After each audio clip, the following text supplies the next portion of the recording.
Ridgewash here, Real Sports Talk Ridgewash, coming to you guys for this edition of the Monday Growl. Hope you guys had a happy New Year. I did. I hope you had a happy New Year's Eve. Had some great football today. College football was pretty amazing today to us. And I'm currently at halftime right now of Alabama and Clemson, but I'm paying very close attention to that game, and that's why I'm doing this now. So let's talk about the Panthers. It was not a great New Year's Eve. As you guys know, as we all know, they went to Atlanta and they lost.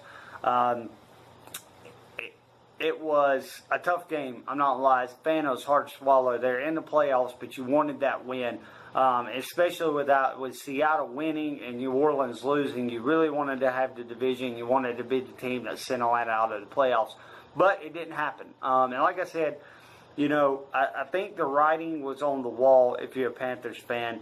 They had already clinched the playoff berth. Jonathan Stewart wasn't playing. Kirk Coleman wasn't playing. Trey Turner wasn't playing. The Falcons had to have this game to even be in. It was in Atlanta.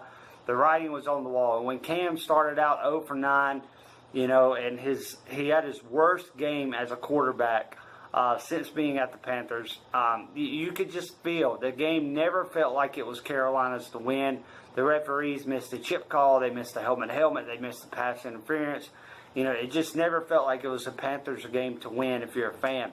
So, like I said, but guys, even if they would have won, they would have had a home playoff game, but it probably was going to be New Orleans at Carolina. So either way, I know a lot of Panther fans are upset because we got to travel in New Orleans. Either way, we are going to play the Saints.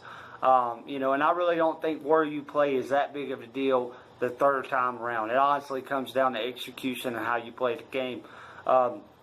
So now for the Falcons, they'll be in the playoffs.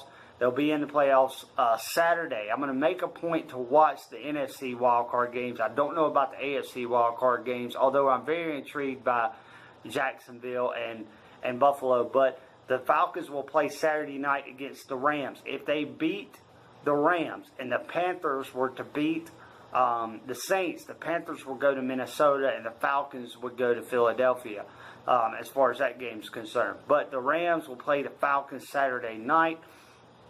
And the Panthers will play the Saints on 4:40 on Sunday on Fox. As far as the Panthers game, guys, like I said, I'm not going to predict it right now because it's hard to beat the team 3 times. I don't care how good of a team you are. Carolina knows everything New Orleans likes to do, and New Orleans knows everything Carolina likes to do. It's going to come down to execution and, you know, quarterback play and things like that. Now, a lot of people are going to jump and pick New Orleans, and that's understandably why, because they handled the Panthers both times they played them. They handled them in Charlotte, and they handled them in New Orleans.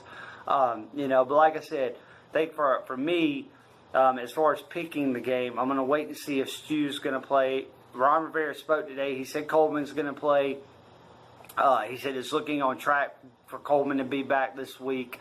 As far as Trey Turner, everything's looking good. I mean, he only failed the last test of the concussion protocol, so he should be good to go this Sunday. And that's going to be big for that offense.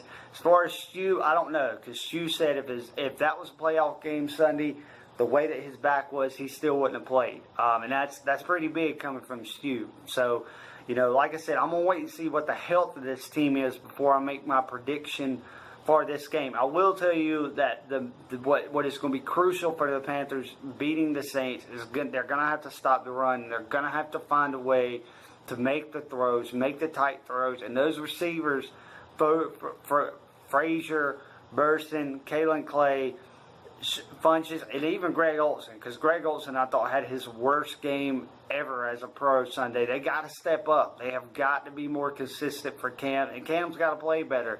They're going to have any shot of beating the Saints in New Orleans.